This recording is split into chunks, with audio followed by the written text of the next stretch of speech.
5, 4, 3.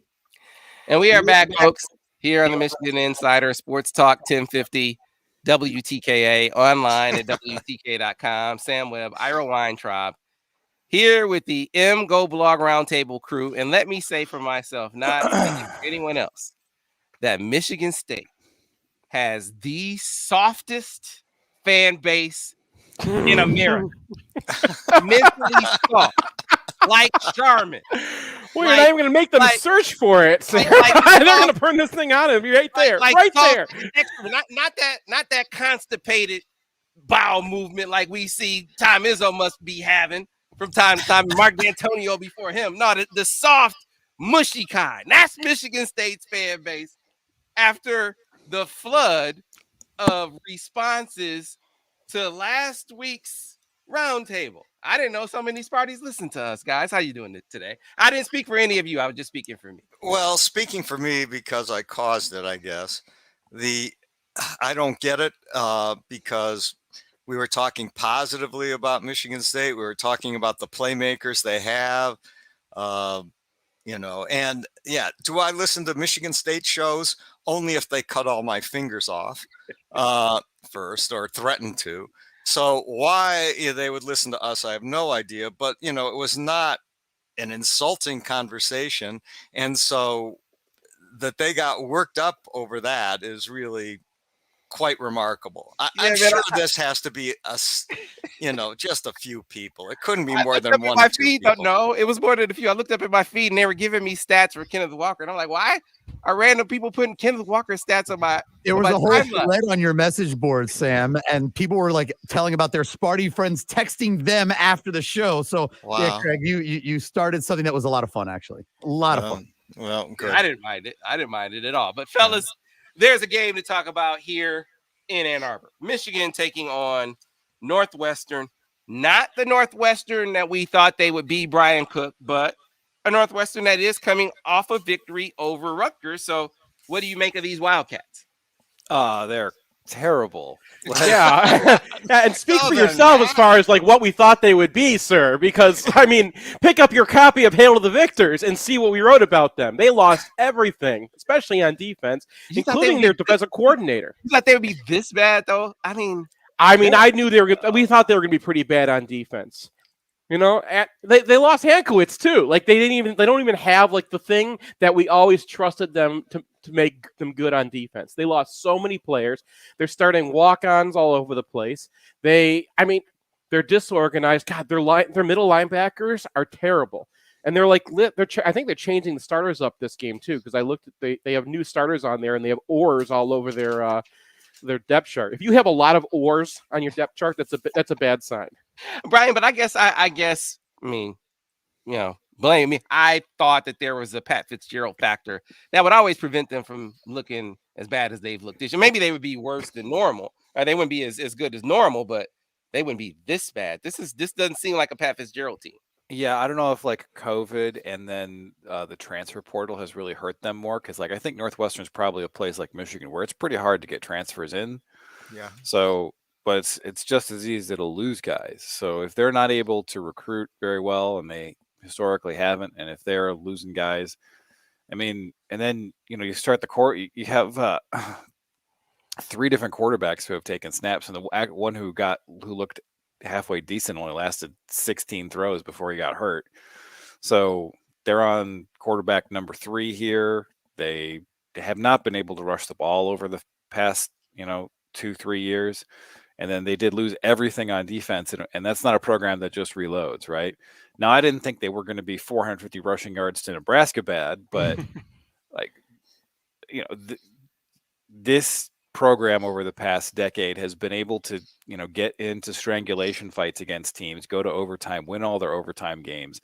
And that's where their successes come from. And if they don't have a defense that is capable of holding people to under 20 points, then they're just not going to be successful. Well, I have some questions for Brian and Seth on this point. Is that, coming off Nebraska, they looked just dreadful. They gave up 660 yards and 450 on the ground. You're right. But their defense came alive last week. Now, yeah, it was Rutgers, but they did hold them to 220 yards, and they did put 400 yards up, and Helinski threw for 267. So what happened last week? Because they looked actually sort of like a football team. It looked sort of more historical Northwestern last week than they have. So I have an answer for this. Rutgers, Okay. it's a very simple offense. There's not a whole lot of things that they can do. They want to stretch it out to the receivers and their best. It was just a good matchup because like the only good player on Northwestern's defense, the only decent player on Northwestern's defense is Brandon Joseph, that safety. And the way that Rutgers attacks you, they're attacking your safeties. The way Nebraska attacks you is they mess with your linebackers. We just saw it, right? We just saw what they did to poor Josh Ross. Okay, and Northwestern's linebackers are terrible, especially the middle linebackers. They keep on moving out between Bryce Gallagher and Khalid Jones. Neither one of them are young guys, so they're not going to get any good. Bryce Gallagher is not Blake Gallagher, who was the good linebacker they had last year. It's his brother, right? Yeah, yeah. And then Chris Bergen is their Sam, who's supposed to be kind of like a walkout Sam, but he's just more well into the linebacker zone. And I don't really think we need a detailed rundown of Northwestern's personnel. Yeah, but my point is, what Nebraska does to you really attacked exactly what Northwestern is bad at. The way Rutgers attacks, they don't have a lot of choices about how they attack, right? They're going to throw it out to the receivers and go, and that plays into what Northwestern is best at. Well, I don't really know about that. So, because like they did have a bye week, they did get to like regroup a little bit, and what was Rutgers doing against us? They were running one thing, right? So, if that's still what they're doing, then that's pretty easy to get a handle on and scout and go after. So that's my point. Yeah, I mean, I just don't think we needed a run down another too deep. Are they? I think it was the question from fans is this a sign of what we see from Rutgers? I mean, what we see from Northwestern in most years, that all of a sudden they can look bad for the good part, not as bad as they've looked this year.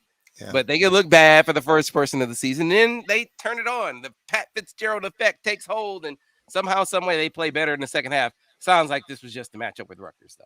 Well, I mean, I think that there's probably some of both, right? Like, no matter what the matchup is, holding someone to 63 yards rushing is pretty good, even if it's Rutgers. I mean, Rutgers did better than that against us. So I think that there is some hope for Northwestern that they might not be completely dire, but they give up 6 yards of carry to Ohio. Like, not state, just Ohio. So, and Ohio's bad even by MAC standards, right? So I feel like there's just some stuff that you can't fix in a bye week, and the Northwestern's got a lot of that stuff. I think you each got to be clever. I think that if you're running stuff that like Nebraska, their offense is clever, and if you throw those linebackers into any kind of confusion or like throw them into any kind of play action or anything like that, they're gone. Like they can't do more than one thing. And as Brian said, Rutgers does one thing. So it's easy to key on that and easy to prepare for that. Anyone who did anything clever, and I include Michigan State in this, unfortunately, is just going to wreck them. Yeah. So, I mean, clearly more compelling matchups elsewhere around the Big Ten. And the one last week that at least came as a surprise to us, I don't know what you guys thought was going to happen in the Iowa-Purdue game. But, man, I did think Iowa was overrated at number 2. I did not think they were going to drop one to Purdue, though. And David Bell had a game, but as I've been saying all week, the guy that Michigan missed out on, the bigger loss than Zach Harrison, George Karlaftis, is around, present, and doing his thing. I think he's out of there after this year. But what did you make of that game? Well, Karlaftis, Michigan recruited him as hard as they could. Yeah, it wasn't like he was a guy that the staff didn't know about or didn't want. No, they wanted him as much as anybody, from my understanding. He's from West Lafayette, and that's where his heart was, and that's where he stayed. And so that, the guy on that team who's also good is the linebacker, and I think he's from Detroit, and a guy Michigan didn't recruit very hard. A guy named Grant. Is that his name? Marvin Grant, something like that? He went to he went to King, and Michigan was briefly involved, and then kind of well, they made a mistake on him. He was a safety in high school. That's the thing. Okay, well, yeah, but they misevaluated him, in my opinion, because I think he's a really good player, and so. I'm sorry. We're not making that mistake again. We're recruiting all sorts of safeties for linebacker now. Yeah.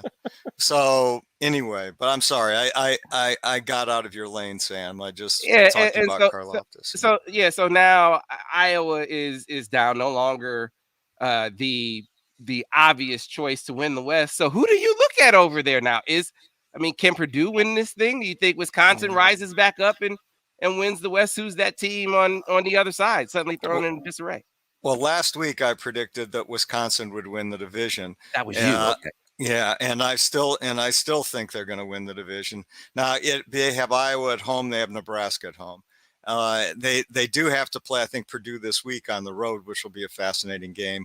I think Wisconsin will win that game, and I think they're going to still win the West Division, even though one of their good fans who emails me every week, Badger Ken, curses his team out on a weekly basis. So I don't know. I still have Iowa. Like, I don't know how Wisconsin's going to score 2 points against the Iowa defense. So Iowa finishes with Wisconsin, Northwestern, Minnesota, Illinois, and Nebraska. Yeah. They've gotten their hard parts done. Other than Wisconsin, they still have to beat Wisconsin at Madison, and if I'm going to put my money on Wisconsin on that. Yeah, but Wisconsin's going to have more than 2 losses in the Big Ten, and Iowa's not. I think they're going to win out. Okay. So, well, that's what why? What? Who cares? This is just Ohio State sacrifice in the Big Ten championship. Who cares what goes on in the Big Ten West? Let's see how everyone else develops. Certainly, they are the cream of they look to be the cream of the crop right now for sure. So. No argument from anyone that they are the clear favorites still. I just wonder, is anyone going to be able to play enough offense to help their defense out against the Buckeyes? I think that is ultimately the key. But I want to, unless you guys have any more football that you want to talk about, they got the Madness event coming up on the basketball side of things, and we got into a debate recently talking about the preseason favorite to win the Big Ten. Now, is it homerish to look at Michigan and to say the talent in their rotation, to me, from 1 through 9, probably is better than the talent in the rotation for Purdue, even though Purdue is bringing back Jaden Ivey and Trevion Williams and Zach Edey. They're bringing back their 8 top scorers. Tim McCormick said, what does that really mean when the bottom part of that 8 is not that good anyway? There are some that think that Purdue is the clear favorite. I'm curious where you guys fall in that debate. No, I don't think they're the clear favorite. I think, there's a top of the Big Ten that's Purdue, Michigan, and Illinois. And Illinois is really depending on a couple of people coming through. And so I would put them like a half step below those 2 teams. But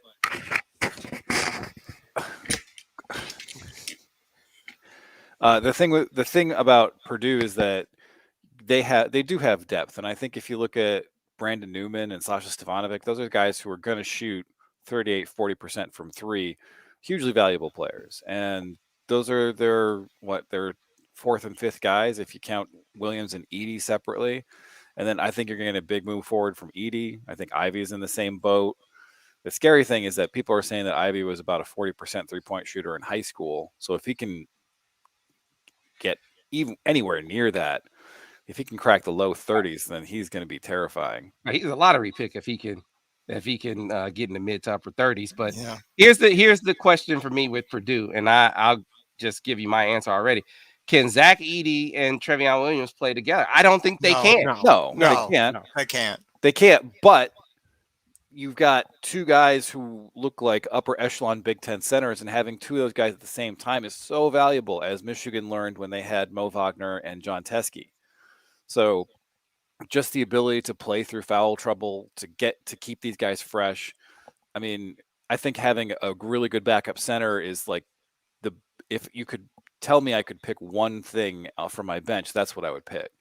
And, Edey's a guy who he was like the millionth recruit. Like he was like in the 450s. Nobody even knew who he was. And he comes to Purdue and it's like, how are you this advanced? So he had some turnover issues, but he shot 60% from the floor. He drew a ton of fouls, and he shoots at the free throw line. So honestly, I'd rather see Trevion Williams because I know what that matchup looks like with Hunter Dickinson. And Hunter Dickinson just owns that matchup, right? Trevion Williams couldn't do anything against him. So I was wondering if maybe you want to flip that, though. If you want to have Giabate, because he can guard Williams wherever he goes, and then use your bigger guy against Edey. Where does Trevion Williams go? He goes in the paint. 3 Like, feet that's, from the basket. Yeah. Like, yeah. That's like a EJ Liddell kind of response, right? Yeah. Well, that's the question. How do you use Giabate against these guys? Because Edey is just a monster. Well, yeah, you just put him out there against Edey because Edey isn't going to back anyone down. He's just huge. Mm-hmm. So I feel like, and Edey is slow. He's like a Tyrannosaurus. Even he's a hockey player. He's got some relative to his size. I don't know if I agree with that, but yeah, I think Purdue's going to be really good. And the thing that kind of tips it to Michigan for me is I like the matchup personally for Michigan between those two teams, just because we saw what happened last year with Williams and Hunter Dickinson. Mm-hmm. Yeah, I mean, I think the inside matchup is good for Michigan. On the Purdue side, it depends. Well, can they shoot the ball? And last year they had Sasha Stefanovic, and they still have him, but he's a very streak shooter. And if he's the only shooter you got, you can check him. Well, they have Newman too, so and Isaiah Thompson can shoot as well. I think they have more shoot. Like for them, it's like, is Ivy going to be able to shoot? Because if not, I mean, Michigan, when they played, he was 0-5 from 3. But I just go back to Williams. Williams was 6-19 from the floor, and Michigan didn't double him once, right? Mm-hmm. So that passing ability he has was neutralized, and it was just like, all right, try to shoot over Hunter, and it didn't work. Yeah. So yeah, I think Michigan is a lot less. We've already talked about it a little bit, but like Michigan can like weather teams a lot better. They're a very good defensive team, which I think travels with you a lot easier. And Purdue, as I mentioned, streakier. So like Purdue's going to have a few games where it's just not falling, right? They go against Michigan State and Trevion Williams is not making his twos or whatever. And that's going to affect them. And they're going to have a few losses that they wouldn't have otherwise, even if they knock some other teams to the floor. And then Michigan, I think, it's going to be a lot steadier. They're going to get the same kind of night from them every time you see them. Well, I think it's worth pointing out that on KenPom, Purdue was the 327th most experienced team last year, and this is a painter team, right? So that's a problem. Mm-hmm. Like, this is a guy who has an intricate system, who really prioritizes defense. They go 18-10 with that kind of roster, and they get everybody back. Like, there's a potential that this team could be unrecognizable because they're really good. Yeah, I agree with that. I mean, the program I most admire in the Big Ten after Michigan is Purdue. And I love Matt Painter. I loved I'm blocking on the predecessor coach. Gene Keady. And I admire what they do with teams, and their teams get better, and they recruit guys you never heard of, but they somehow become real players. And so that's a completely admirable program, in my opinion, and very tough. They're like playing against nails too. So it's I have to put them as the favorite right now, just because you don't really know what Michigan has. Now, Michigan may well be a more talented team, and we may change our mind, or I may change my mind a month into the season. But right now, Michigan is more of an enigma to me in some spots, and Purdue isn't. You know what you have there, and it's going to be really good and really well coached and hard as hell to beat. Even though I think Brian's correct, Michigan may well match up in a very positive way against them. Yeah, we have to wait and see what the freshman transition is going to be like, right? I mean, you never really know. I don't know, physically they look like they're ready to go. We just heard Phil Martelli say they are ahead of the curve defensively, which I found really revealing and encouraging. Yeah. That they are making, because John Beilein used to always say, and not that he was that defense was necessarily first with John, but still he would always say, man, the guys they pick up the offense faster than they do defense. And here you have this group really seeming to progress defensively quicker than they have offensively, and they're progressing in both well. But the bigger question is, what do you think of the impact of Devontae Jones? I think that he very well could be the most impactful transfer in the conference. Some people probably going with Xavier Johnson at Indiana. I could see that. He's going to have more usage. But, man, after him, I mean, who is a bigger factor, a bigger transfer factor than Devontae Jones? Well, Devontae Jones, a couple of things. One is with Mike Smith, he played in the Ivy League, which was a stronger conference than where Coastal Carolina plays. And you had good tape of Mike Smith against real teams, or at least Division I teams or Power 5 teams. They had played Wake, and you had a whole game tape of Mike Smith playing against Wake, and you could see what Michigan had with him. With Devontae Jones, not so much. I think the strongest team they played last year was Pepperdine, perhaps, who was number 94 in KenPom, and he did not have a good game against Pepperdine. And now he was in foul trouble early in that one, and I can't find tape of it. So I don't know. But a couple things I like is, one, even though he's 6'1", at Media Day, he said, and I think this is true, he has a wingspan of 6'6" to 6'7". And when asked about, and he was, I think, the leading steal guy in the country last year. If not, he was right near the top. It was some ridiculous number, almost 3 steals a game.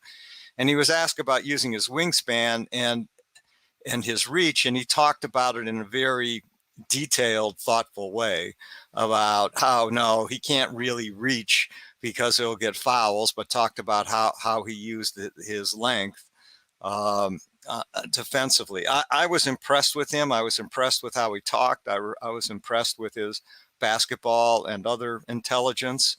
But, we don't know. He doesn't have a history, really, of playing at this level. And so we're just going to have to wait and see. The other thing that was interesting to me, the most impressive player to me, you can't watch everyone in just these shooting drills, and was Kobe Buffkin. Mm-hmm. And when Kobe was asked what position he plays or will play, he goes, well, they're playing me at the 1 and 2. And so, and I had sort of viewed him as a 2-3. Well, I think he sort of views himself, and it may be the staff views him as a 1-2. Now, I got down to the gym a little early before anyone else was down there except for Kobe. And he was working on 2-ball drills, and he was killing it. And I don't know if you've ever tried to do these 2-ball drills on ball handling. They're hard as hell. And he was doing it like sleeping. And so I think it's not impossible that you could slide him over to the 1. He is a phenomenal shooter. In the warm-ups and the practices, he made everything. He was working on floaters, which I hate, but he was making them routinely. He was working on right-handed floaters. He's left-handed. And Kobe reminds me a whole lot of Jalen Rose. He's not quite as tall as Jalen, but he's tall. And he has, except I think he's a better shooter, and Jalen really didn't have a jump shot. Kobe actually has a jump shot. So this whole back fire on Kobe. That's all I got. You preach. Oh, really? You agree with me on Kobe? Absolutely. And starting to get some converts, because Tim actually said, a lot of respect. I think Caleb Houston's going to be a really good player. I think Musa Giabati is going to be a really good player. Musa, wow. He came back and he's like, I think there's a good chance that Kobe Buffkin, when all is said and done, could be the best player in this group. Yeah, I don't know. I agree with that. I don't know who the best player in the group is going to be, because there's some remarkable talent. I know who the fan favorite may be. You have a guess? Eli? No. No, Will Cheddar. Will Cheddar is going to be the fan favorite because he looks like George Mikan. He looks like a cross between George Mikan and the guy can shoot the damn ball. And so now that can we go back to to Devontae Jones for a second? Sure. So he played at Coastal, and he didn't get a whole lot of high major competition at Coastal, but he entered the NBA draft, and there was a G League elite camp that he went to, and after that elite camp, Jonathan Gavoni of ESPN put him on the fringe of the second round. Oh, wow. Said he was a great defender, said he was one of the most impressive players there. So he was the best defender there, didn't they? Yeah. So that's so like, yeah, I understand that he hasn't played at a high major level, but he went there and he did not look out of place with guys like Jalen Wilson and Kofi Coburn, right? Like, he looked like he belonged on that tier of near NBA players. So I think that, no disrespect to Mike Smith, but Mike Smith was not at that level, and I think that Michigan might actually have a better player than Mike Smith, a significantly better player, because he's a lot bigger. That shot is a set shot. It's a little broke. That's my main question there. But his floater is A+, so he's going to be able to translate that. Like, he was averaging a point per possession on floaters, which is crazy. Yeah, that's so he's a guy who I think is going to translate. And I have more confidence in him translating than Smith, just because I think we have more evidence that he's a high level player than Smith did with Smith. Well, if that's true, and I sure hope it is, then Michigan's got to sort through their backcourt, and in a serious and perhaps difficult way, because you're not going to keep Kobe Buffkin on the bench this year. That's for sure. I mean, he's going to get some minutes someplace. Yeah, he's not going to get 40 minutes, though. I mean, no one's getting 40. What struck me in looking at Kobe, I know he can shoot it. I know he can handle it. And they've been talking about him being a 1-2 from his recruitment on. That has been the plan all along. What surprised me is, man, he has put in work physically. That dude was a beanpole a couple of years ago, and he has definition now. That was the missing link. Like, if he's physically ready to play, oh my God.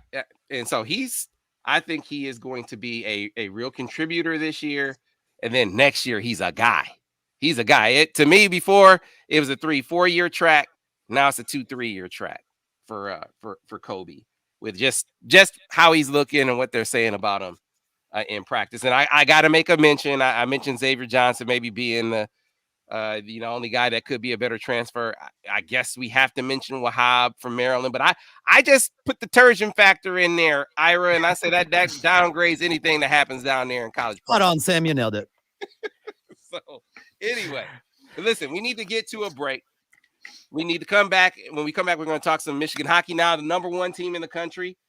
And then I put a little space between us talking about Michigan State.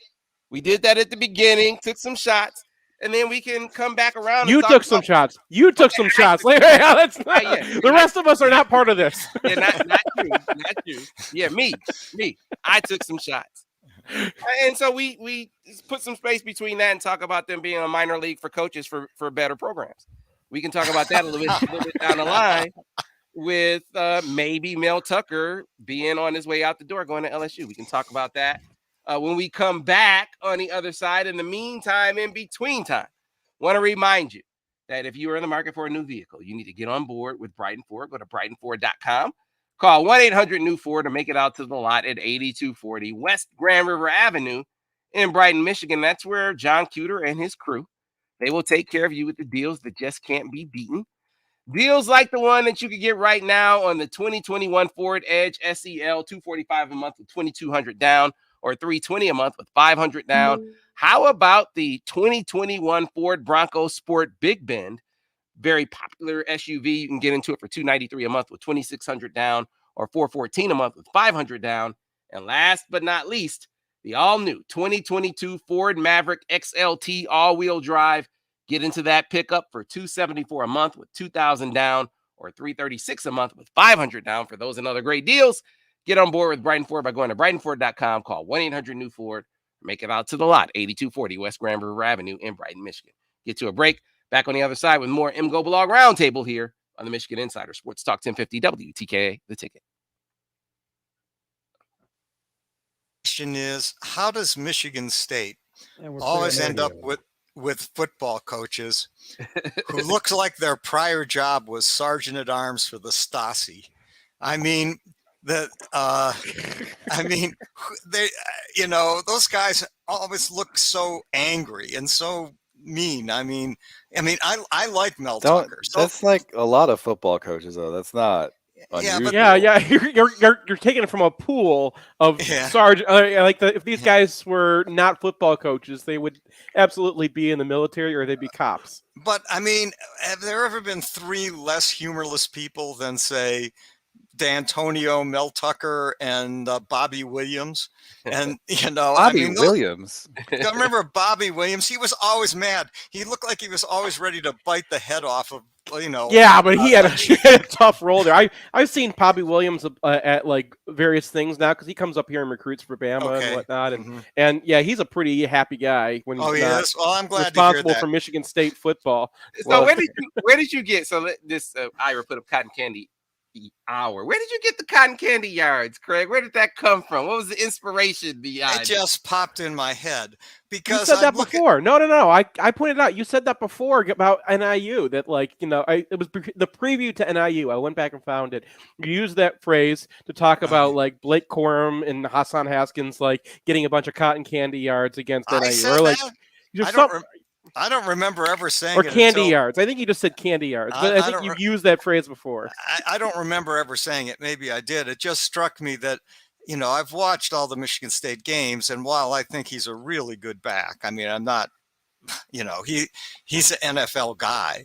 I think he's a really good back. I also felt that a lot of it was empty yards against really bad teams like Youngstown State. He put, and I think he's a really good back. I think Blake Corum's better. I don't know who's better. I think they're both real. I think they're both really good. But Blake a lot of these yards were pretty empty. So yeah, Blake Corum's usage is diluted a bit, obviously, with Hassan Haskins being. Yeah, because Michigan's got Haskins. And yeah, if Corum was the only back for Michigan, his stats would be obviously much more inflated. So, but I mean, Pro Football Focus has their opinion which back is better, and I'm sure the NFL draft is going to have. Yeah, PFF has Blake Corum the best running back in the country. Really? Yeah. Wow. Yeah. So who has Blake Corum as the best back in the country? Can you repeat that? Pro Football Focus. So not me. I didn't even say best back in the country. Pro Football Focus. This was best back. I didn't check in this week because we had a bye, so I wasn't looking at the numbers again. But I can check right now and see who is RB1. Oh yeah, it's still Blake Corum. Blake Corum, Bijan Robinson, Treshaun Ward.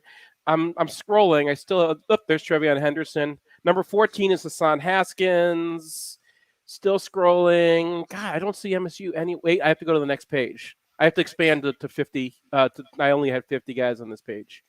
Let's see. So they don't have him in the top 50?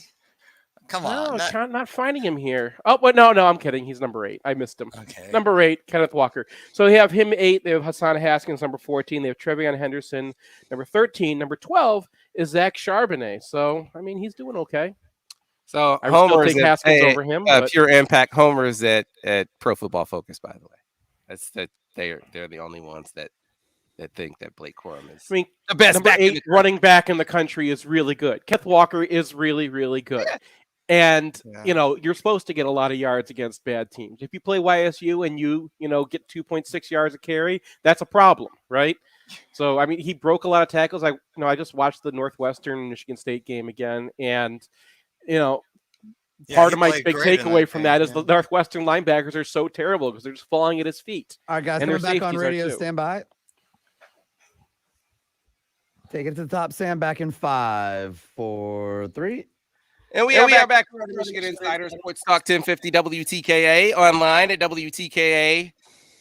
MGoBlog Roundtable. I agree with this. Just real quick before we talk to Michigan hockey. D-Tuck, my man D-Tuck. I don't get that. I don't know. I don't understand D-Tuck. Said, why are Michigan State fans in the MGoBlog Roundtable segment? Crazy. Who else are they going to listen to? That's crazy. Well, don't they? Mike Valenti? Yeah, isn't Mike Valenti the maybe MSU there's guy? Some Michigan State fans with taste and discernment.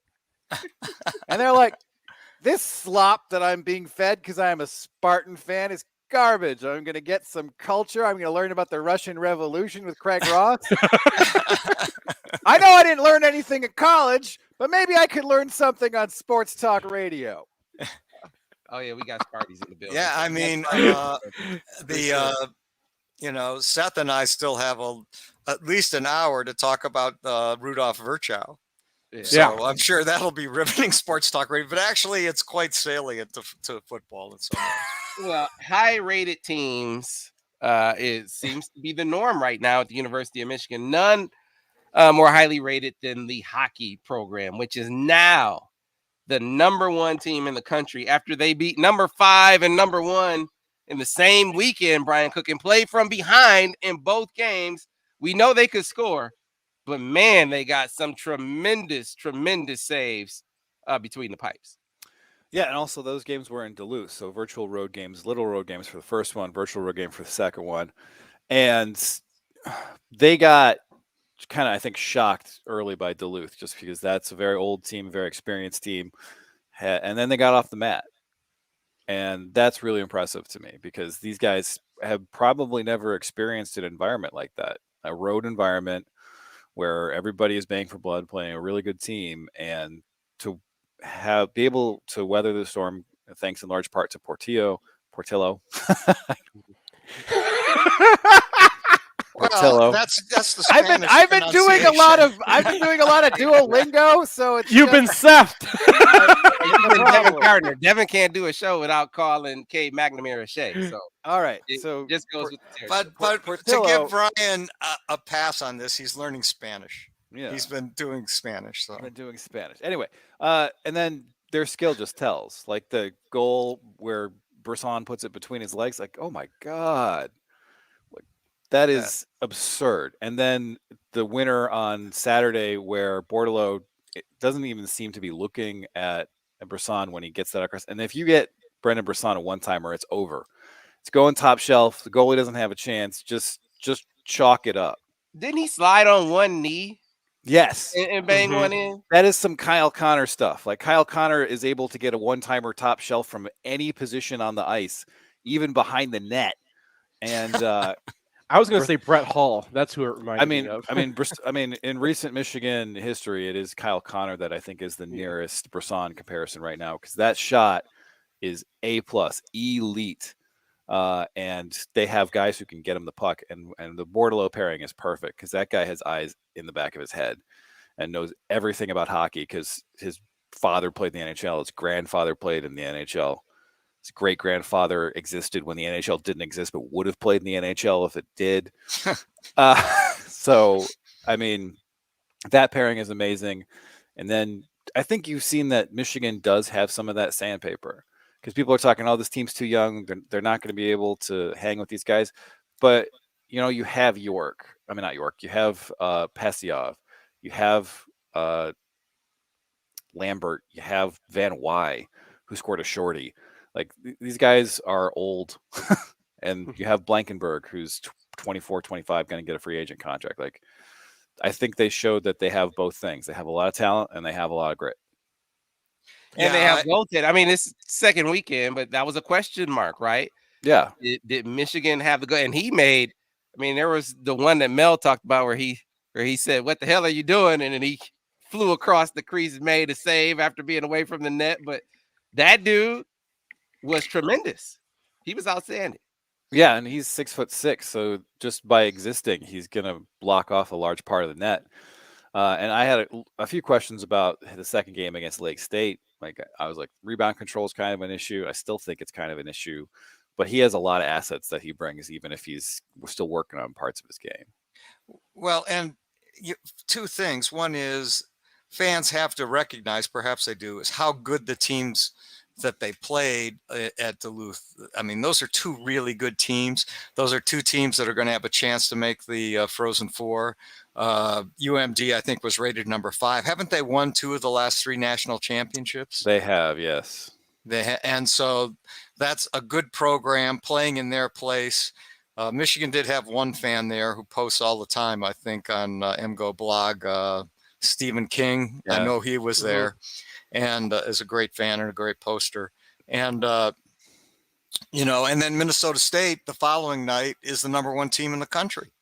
And Michigan is down in both these games, 1-0 and 2-1. and yet they never seemed to panic in the slightest, and they just kept playing and playing, and it was clear by the end of the game who the better team was, and in both cases it was this Michigan team. And Brian, I know, had some concerns about Portillo, and but so far his save percentage is .929, which is really high and good especially for a team that's more of an offensive team than a defensive team. And I felt like on Saturday night he outplayed Dryden McKay, who is a great goalie and was considered the best goalie in the country. But if you ask me who was better between those two, I probably lean to Portillo. So I'm, so I'm not sure that, this weakness or this question about Michigan really, in fact, exists. And, I'm not sure. I mean, Brian, do you know if they've straightened their lines out yet, or they're comfortable with what their lines are? I know that they're going to use Brisson and Bordelot together, and it looks like they were going to stay with Johnson and Beniers and Samoskevich. I mean, they've been moving guys around a little bit, but yeah, they moved Duke down to like the fourth line, which I disagree with. Yeah. Because I think they used Pastioff, didn't they? With they did. Yeah. I mean, the thing that's really going to be like the put up or shut up moment for guys who are scratches when Beecher comes back. So they have a first round pick that hasn't even played yet, and he's almost certainly going to be their third line center. And then who are you flanking him with? Who are you flanking Van Wy with? But it seems like things are pretty much set. Like, who your top pairing is on defense. Who your second pairing is on defense. And I think you have a pretty good idea of the third pairing, because Ethan Edwards is going to be the offensive guy. And then you're going to rotate through like Summers and Pearson for the number 6D. They seem pretty set. And now it's just about refining things and getting on the power play more than once a game, because they're converting at 50% Like, Yeah, actually, and if you count, depending, I guess the NCAA counts majors as two power play chances. And so if you count that as one, they're actually 7 of 13. They're above 50%. Now that's not going to keep going. I think about the highest all time is around 32%. Well, they're going to challenge that. Yeah, which is the benchmark. I mean, and I don't think, that anyone has ever done better. I think it's like 31.8 or something like that. And that may even be the Montreal Canadiens back when they were in the 70s, when they were loaded. So, to be even for 4 games, but you're talking about 4 games, 2 against high level teams, 2 against a competent team. And to have, for the record, Lake State split with Omaha. Omaha hasn't lost. And then they bombed St. Thomas. Well, St. Thomas is new to D1 and looks pretty terrible. Yeah. And then Bowling Green took an old style 3 points off of RPI this weekend. So these aren't meatball teams that Michigan beat up on in the first couple of weeks. These teams look like at least average college hockey teams, and Michigan outscored them by a total of 15 goals in 3 games. So the indicators here is that this is real, and I can't tell you how much I'm looking forward to the Minnesota series, because that's going to be awesome. Yeah, I just want to throw something in there real quick. Sure. Is that the Michigan's able to play different styles? Like we saw against Lake Superior State in the Bowling Green exhibition too, that they were playing like 80s hockey, right? Like, let's just go up and down. Like, we'll take a couple odd man rushes in order to get a couple, and we're just going to outscore you. And then they kind of changed up their style this weekend in Minnesota, where they were playing just like a lot tighter. They were.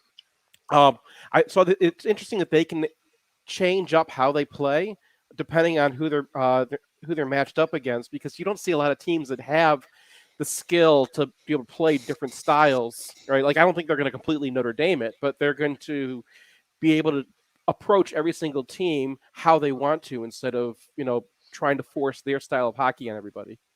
Yeah, I mean, MGoBlog is uniquely blessed with 2 really good hockey writers, and Alex Drain and David Nasternak. And David said on the Saturday night game that there was one odd man rush against Michigan, and he wasn't really even sure if he'd consider it an odd man rush. It was sort of a soft 2-on-1 where they shot it wide, but that was it. And so you're right, Seth. I mean, to go a game and the way, the puck bounces in funny ways, and it's unusual not to get some sort of a breakaway or some sort of a major advantage in the game. But Michigan has really limited those this year, and so I think they are playing more when they solid want to. hockey. Again, that second Lake Superior State game there, I think they had like 9 of them. So I think it was a difference in style. I think that Michigan has the ability to press sometimes. They've certainly got the defenders, with offensive skill to do that with, right? But they can also sit back if they need to as well. Yeah, this weekend isn't a sitter. I mean, Western Michigan is a good team. They've been a good program for a while. I think they won their first 2 games. Does anyone know if that's right? I'm sure they won. They're number 14 in the country. Talked to Mel about that yesterday. Yeah, and they won their first 2 games against a decent team, I think, but I'm blocking on it right now. And they're an older team, and so they'll have them Friday night, and then they'll go to Western on Saturday. So. Michigan is starting with really good teams. Incidentally, in the Bowling Green exhibition, which I think Michigan won 7-1, I was sitting near a couple of Bowling Green fans, and they came in and they thought that Bowling Green has a really good team. They said, we're pretty young, but we really have a good team. And by the middle of the second period, they were just disconsolate, because that was just a demolition. That means sad for any Michigan State fans that are still listening to this one. just quickly. Real quick, we only got a couple of minutes left. So if LSU comes calling for Mel Tucker, which they might if Urban Meyer somehow, some way survives and decides to stay in Jacksonville, or USC's president, whatever reservation she has about Urban Meyer, she gets overruled and they come and get Urban Meyer. Because if you got to choose between SC and LSU, why would Urban Meyer choose LSU in that mix? He can go out in the Pac-12 and dominate California recruiting. If they come to Mel Tucker, is there any way, any possibility that he would turn that down to stay at Michigan State? What do you guys think? No. I mean, LSU's a program that got Les Miles and Ed Orgeron national titles, right? Like you go to LSU. I mean, especially because he's an SEC guy from back in the day. Like, this is not something where it's like Joe Moorhead going to Mississippi State. Like, he knows the culture, he knows what's required of him, and I don't think that there will be any hesitation. Yeah, I mean, there's a lot of rumors out of LSU. I mean, you can't trust much of it. I mean, Jimbo Fisher says he isn't going there. I don't trust that.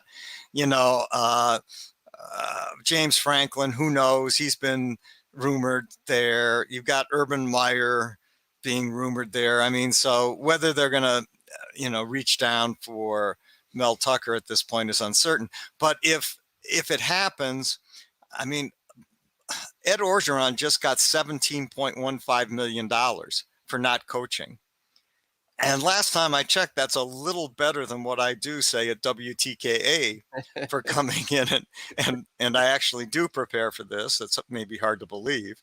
But, and so if you go to LSU, they're going to double his salary. They're going to give him a massive buyout. And they're going to take care of his assistants. And what they're going to say to Mel Tucker is, you are set for life. You come down here, whether you stay or whether you go, right. You're going to be a rich man for the rest of your life. And that's not something that he's rich at Michigan State, but at LSU, he's really rich. He can just talk to Nick Saban, his mentor. Nick said, I don't want to be the stepchild in my own state. Yeah. I don't want to be the also-ran in my backyard. Don't you want to respond to Michigan State fans who say, look, Harbaugh's making less than Tucker. How come Harbaugh doesn't go to LSU? Well, first of all, I'll tell you why. Michigan is not a second-tier program.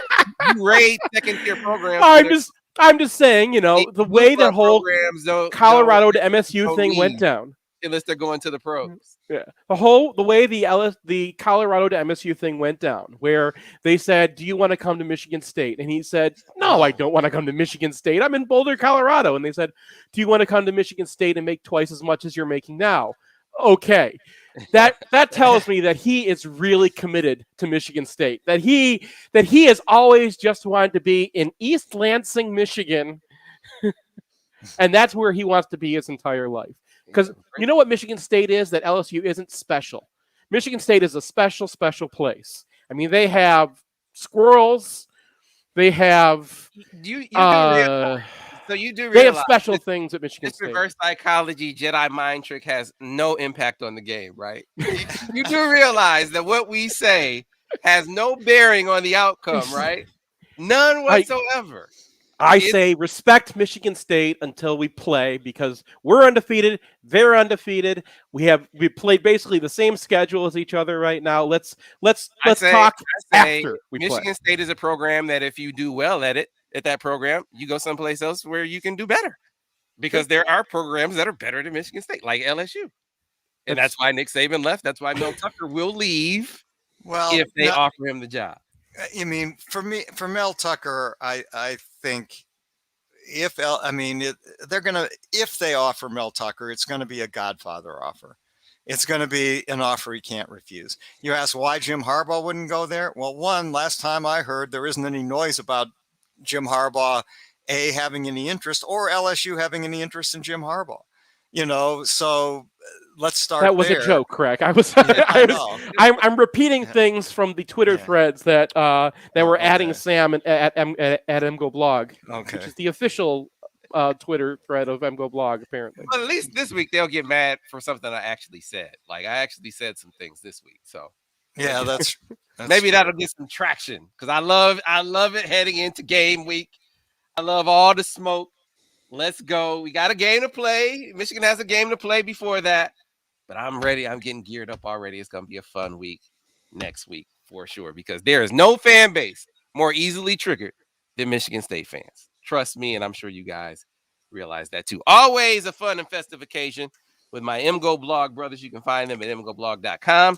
Of course, tomorrow I want to remind you, we have an interview with the great-grandson of George Jewett. Going to play that in the 7 o'clock hour. Michael Jewett. Yeah, as Michigan is playing for Northwestern for the George Jewett Trophy now and forevermore. And great recognition of a figure not only significant to Michigan, Northwestern, and the Big Ten, just significant in American society, American sports for sure, but American society as well. Be sure to listen to that tomorrow. We got to get out of here. See you tomorrow here on the Michigan Insider on Sports Talk 1050 WTK The Ticket, the official voice of University of Michigan Sports.